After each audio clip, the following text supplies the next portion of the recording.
So perfect. Oh gosh, hold on 1 second. Sorry about that, everyone. Can you hear me? Okay. I am Kristen at Forthright, and I hope you all can hear me. We're just waiting for a few more people, and then we will get started with this week's topic. And be prepared, please, if you have any questions, to raise your hand or type a question to the chat box so that we can answer any questions. We'd love to have some people turn off their mute button and ask questions, or even be on camera if you're willing to. So that's what we're going to do. It's just an informal conversation, so we can get started whenever. And hopefully I did not kick Frank off, which I might have. Okay, Frank got kicked out, so he's logging in again. He'll be right with us.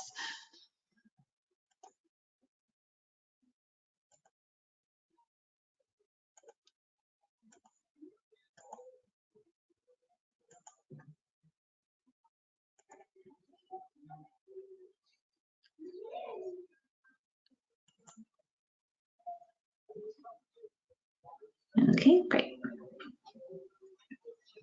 And Frank is back. Thank you, Ben. All right, Frank's back, so I think we can get started. Awesome, awesome. Well, welcome everyone. This is the second series of our virtual water cooler. As a recap of the goals here and what we're trying to accomplish, I will reiterate that while folks are still piling in. So we have been getting a lot of conversations, or having a lot of conversations rather, with our clients, and a lot of them have been asking for advice regarding how to deal with the forced remote work policies that have essentially been pressed on all of us. So we took it upon ourselves to create a series here. We just happen to call it the virtual water cooler, as a way for us to kind of get together, have an open conversation, allow us to go ahead and share some of the advice, some of the things that we've personally experienced at Forthright, and also other clients, obviously just removing their names and things like that. Also put together some of the research behind some of this stuff. And if those who have not worked with me in the past, you should know that while I love technology like the rest of them, I focus heavily on the end user, and more than the technology. I just feel that technology should just be in the background, it should be invisible. So a lot of the topics we'll be covering, while IT or IT focuses are involved, please be mindful that they're going to be focused on more of the human element of things. With that, last week's series was around audio and call quality and the impact that has. And this series is going to be around isolation between coworkers, or what the industry would call social isolation, I guess would be the technical term for this. And in short, social isolation, or the isolation between coworkers, is really just when you lose a sense of feeling connected. And there's multiple factors that would go into what makes that possible, or why you feel that way.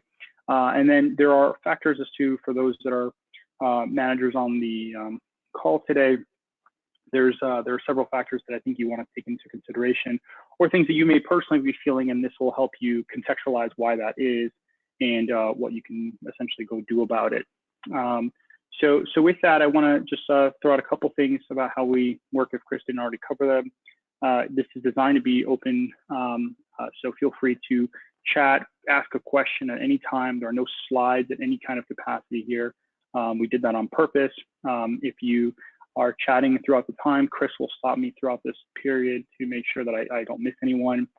And then I will have individual breaks throughout this half hour. I have a lot of topics to go through, so we will follow up with a blog, and I think the memo goes out, but Chris will keep me honest as to whether or not one of those goes out. So with that, let me jump right into it. So why are we having this isolation problem in the first place? Are we even, or do you guys even feel that's the case? Considering that we've all been looking forward to the hope of remote work. I mean, essentially that's, I don't know about you guys, but in our organization, it's probably one of the #1 requests from our staff is the ability for remote work. And then we talk to organizations. Remote work is also a very huge talking point. And in fact, some of our recent studies are showing that that is a huge value add, or one of the benefits that that an employer can offer to acquire the necessary talent should they want to acquire high-end talent, because this is something people are asking for, demanding, use your words you like to use. So a recent study that was done, probably the largest, showcased that remote work actually had nearly almost 20% more productive for those folks that were working remotely. And in that study, they also determined that 50% of those workers had a higher job satisfaction. So when you hear something like that, nowadays with the forced remote work, you ask yourself, why is it that we have any kind of isolation or social isolation issues? Well, the truth is that in that study, one of the things was noted, while those folks were 20% more productive and 50% more satisfied with their workplace and whatnot, they also, the study said that over 60% of them also wanted to go back to work. And for that reason was through social isolation. So what happens through social isolation is that you create a sense of loneliness, or that you have also the ability to lack communication with others, or collaboration. You can use those words somewhat interchangeably, I guess. And so therefore you feel unplugged or disconnected from your place of work. And you're going to find out later in the series about how that disconnection between your place of work and accomplishments of that nature, how that impacts an employee, not just from a productivity level, but also mental health. Actually, one of the major things that we're going to be addressing here is mental health. And I'm not thinking about people going crazy, but more of the fact that these type of feelings are things that people are going through. And for the managers in the room, or the folks that are some sort of supervisor that have, or work with other people, these are kind of the things that you should be considering or being mindful of as you're engaging with your fellow colleagues and employees on a daily basis.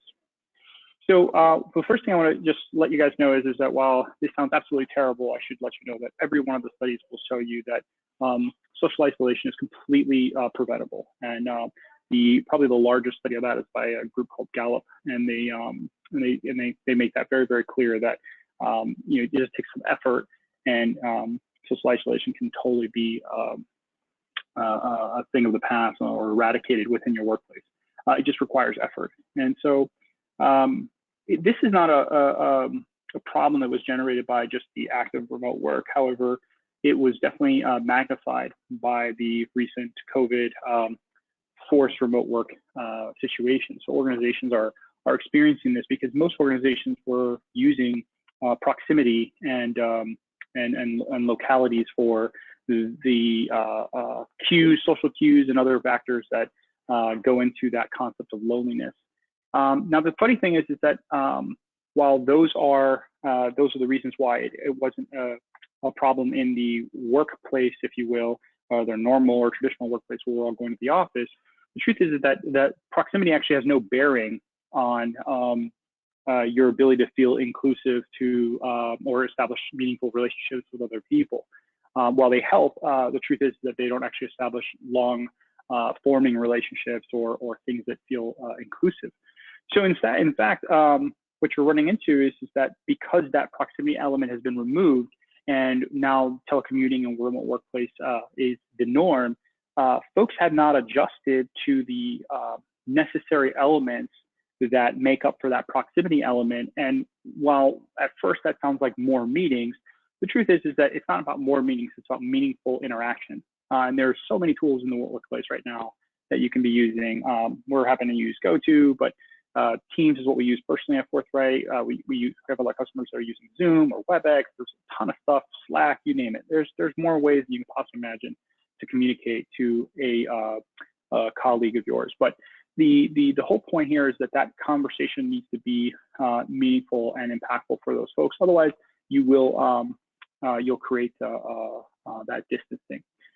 So what are the signs of, or the factors, I should say, of social isolation, this isolation created between work coworkers? Well, for one, it's employee performance, and this is a really interesting one because when an employee is targeting to be self-sufficient, and therefore it's one of the things while they measure their own self-worth based on their ability to perform. And so when they're kind of kept in the dark through this social isolation, they're unable to actually know whether or not they're performing well. Now, this can be something that's so easy to be dealt with by a simple, you're doing a great job. That sounds ridiculous to some people, but the truth is it makes a really long-lasting impact for your employees. Now, it needs to be genuine, because if it's not genuine, then it's going to, the cynics in the room will obviously comment on that. But the other areas where employee performance becomes challenging is that that productivity gain that what I mentioned at the start of this series, where we were talking about a 20% increase per the studies for remote work. The truth is that that's under certain conditions, and that was done over a 9-month study.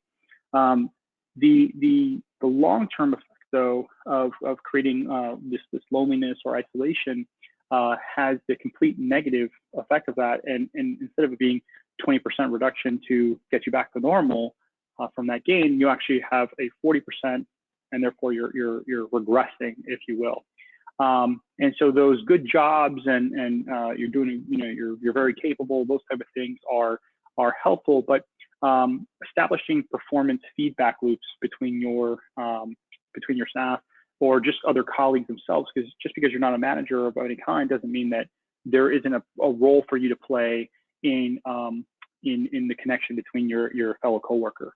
That's actually one of the major elements of like peer group involvement, things like that. I don't know if you guys are doing that at your organizations, but peer reviews and such have long-lasting effects, positive effects, that is, on the workplace. The next one would be employee impact. And so when you're kept in isolation from the org, you lose the value of what the organization brings, and therefore you also lose the value of what you can bring to the organization. And so as an individual, this becomes very difficult to understand whether or not you have any meaningful work. So, we talked about praising and feedback on certain tasks or whatnot, but the inability to see the impact or the fruit of the labor is actually one of the other factors that are very impactful and create that sense of social isolation within your organization. This one's a little difficult to combat, because in many of our cases, when we're working on something, you're working on something that you may be part of an assembly line, let me use that analogy, or you're part of a series of tasks, and therefore you may only been given one task, and you're not actually provided the end result or the outcome driven of that event to see where your impact is. In those cases, it's important to establish when you're assigning work, you need to be able to showcase why this is a meaningful component of the overall picture. And it's important to address the outcome and not necessarily that completion of this task is good for the overall project or task or whatever the case may be. It should be understood what is that connection between that individual's task or series of tasks in the greater picture for the organization. And this is important that this comes from not just immediate managers, but also any leadership type roles within inside the organization. It holds more weight when you have not just your direct report or direct manager, rather, complimenting you or providing you the feedback, but also either cross-lateral or up on the hierarchy coming down to share that information with the staff by saying, hey, excellent work. And in those cases, those could be much more broad spectrum, but understanding the impact and reassuring the staff on an ongoing basis what that impact really means to them is huge in the grand scheme of combating isolation. The third point would be employee development. Now, obviously this is one of those things where it impacts more long-term scenarios of remote work. And when we're talking about a day or two, or maybe a few days out of the week or things like that, you have the physical element to kind of combat or provide some of those proximity elements I mentioned earlier. But we're like on week 5 or 6, some of you may be 7, depending on when you started this. And that is definitely considered long-term by most people's accounts. And so when you're thinking about the individual employee's development within your organization, there's a huge component here that it needs to be addressed. I'm sure if I ask for a show of hands, and I definitely will ask, I don't know where the hand button is, but show of hands. If I were to ask you how many of your employees wish they, they were more involved, had more training, felt like they could have more position or power to impact change or those kind of things, or want to grow, I hear that term a lot, want to grow and develop as an individual, everybody would say absolutely, whether it's for yourself or whether it's for an employee that you've worked with, or colleagues, things like that. You hear it often in the lunchrooms and such, where I'm not given my opportunity to grow as an individual, and therefore you see people mass exits or go hunting for other locations or positions, I should say. And so employee development cannot be overlooked. And so the way to address this for employee development is actually encourage employees to ask for help. That seems really silly, but the need for asking and receiving is actually creating a social exchange where they're gaining, they've been requesting something and they're now receiving. And so I caution everyone to not just say, hey, just ask me if you need anything. Like that's a common, in myself included, with my staff. It's something I'll share with them on an ongoing basis. But the truth is that that works when it's a large group of folks you're interacting with.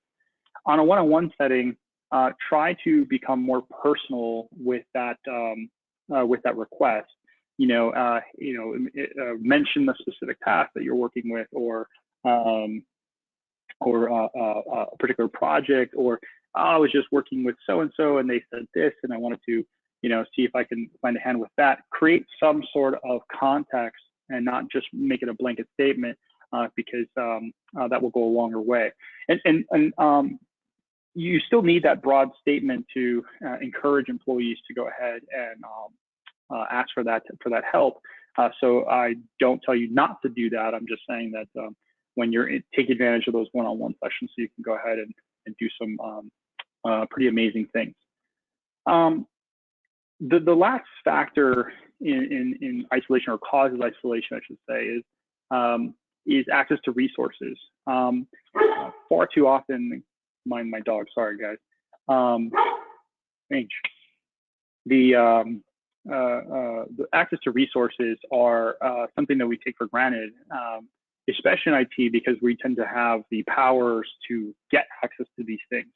A user may not actually have that access or have that capability, and you may have an open enough culture where people will ask for help, and you'll be able to provide, or work is not being done, and then therefore from the top down, someone's screaming that something is not being provided, and then we firefight, right, from an IT perspective to give access or provide the necessary tools.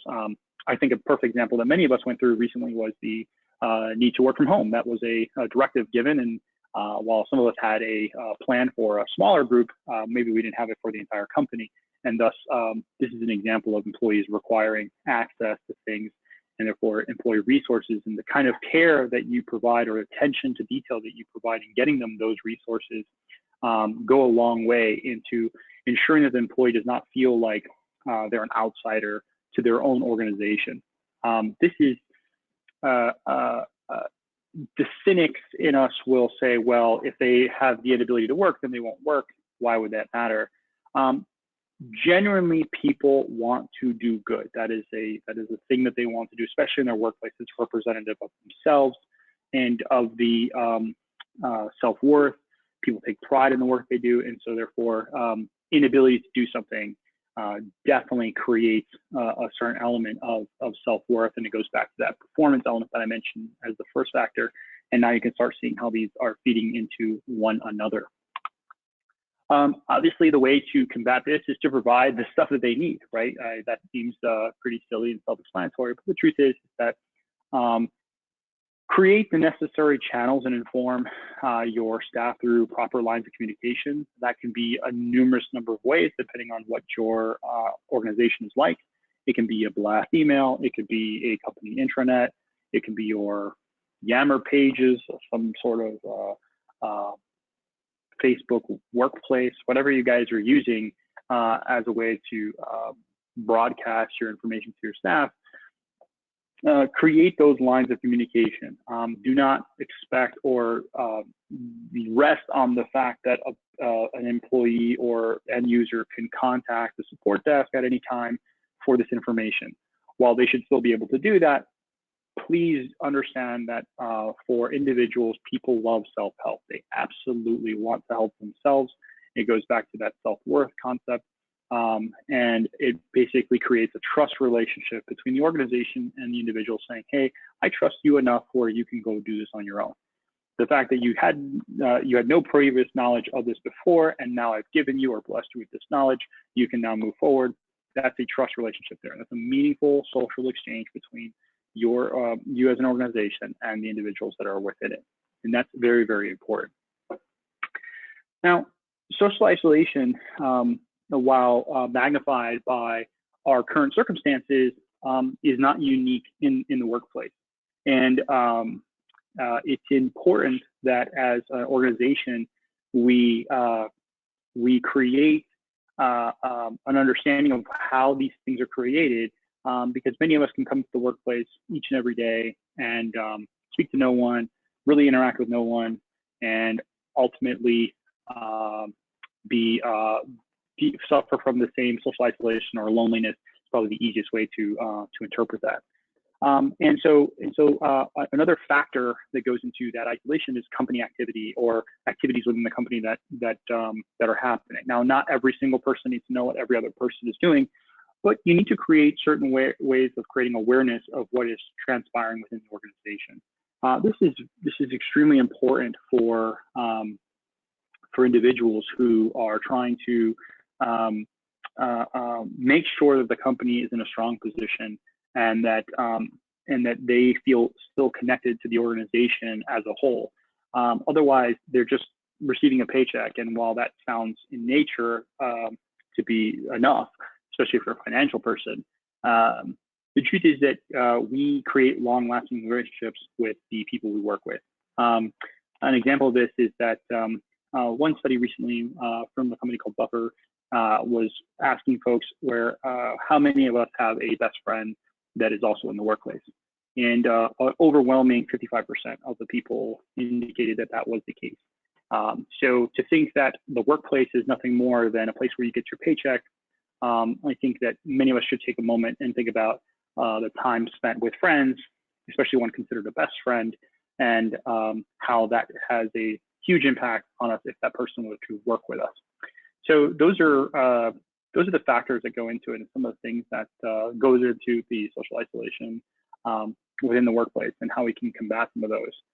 I've been talking for the better part of 20 minutes now, and I wanted to open up the floor for any questions that you may have specifically on any of these topics, or you feel free to open up to discuss anything regarding the working remotely and how that's impacted your organization, or if you feel that you would like to share how some of the things I've mentioned today, either you're doing to combat them or have personally witnessed them. I would love to hear that, as long as the rest of the folks on this call, because the whole point is for us to all benefit from this.